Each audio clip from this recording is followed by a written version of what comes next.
ورنہ کوئی فائدہ نہیں ہے آپ کو یہ اس طرح کی دعوے کرنے کا اور دوسرے کے اوپر رونگ ڈھونگ نچانے کا۔ اللہ قرآن میں فرمایا فَإِن، کہ کیا بات ہے کہ تم اچھائی کا حکم دیا کرتے ہو، أَتَأْمُرُونَ النَّاسَ بِالْبِرِّ وَتَنْسَوْنَ أَنفُسَكُمْ، قرآن میں اللہ فرما رہا ہے کہ تم لوگوں کو بھلائی کا حکم دے رہے ہو، وَتَنْسَوْنَ أَنفُسَكُمْ، خود کو بھول جا رہے ہو، لوگوں کو برائی سے منع کر رہے ہو، وَتَنْسَوْنَ أَنفُسَكُمْ، خود کو بھول جا رہے ہو، کیا کر رہے ہو؟ قرآن نے ضابطہ فرمایا تو اس پر کون عمل کرے؟ ہم صرف دوسرے ہی کے عیوب و نقائص کو بیان کرتے رہیں گے، اپنے نقائص اپنے برائی کو نہیں بیان کریں گے، کون عمل کرے گا اس پر؟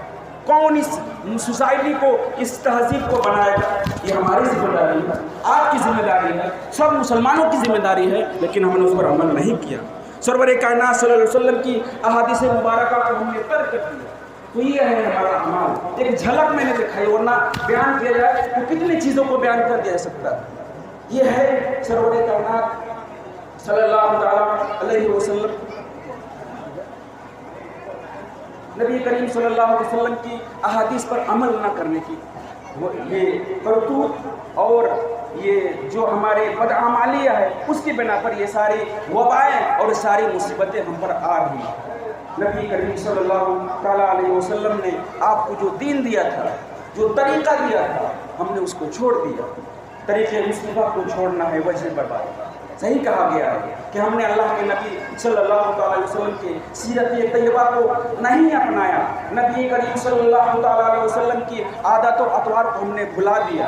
یہی وجہ ہے کہ ہم ہر جگہ ذلیل و خوار اور رسوا ہوتے نظر آ رہے ہیں۔ اس لیے مسلمانوں اپنے خود کو بدلو، شریعت طاہرہ کی روشنی میں اپنے بچوں کو اس کو تعلیم دو، تعلیم ضرور دو اپنے بچوں کو، اس کو ضرور سکھاؤ، کیونکہ آج اگر آپ یہ کام کر رہے ہو اس میں آپ ہی کو کوتاہی ہے۔ آپ نے کسی تقریب میں ناچا، ڈھول بجایا اور سارے کام کیے، تو آپ یہ چھوٹے چھوٹے بچے ہیں، اس کے ذہن میں یہ بات ذہن نشی ہو جائے گی، وہ بیٹھ جائے گا کہ تقریبات میں یہ سب کام ہوا کرتے ہیں۔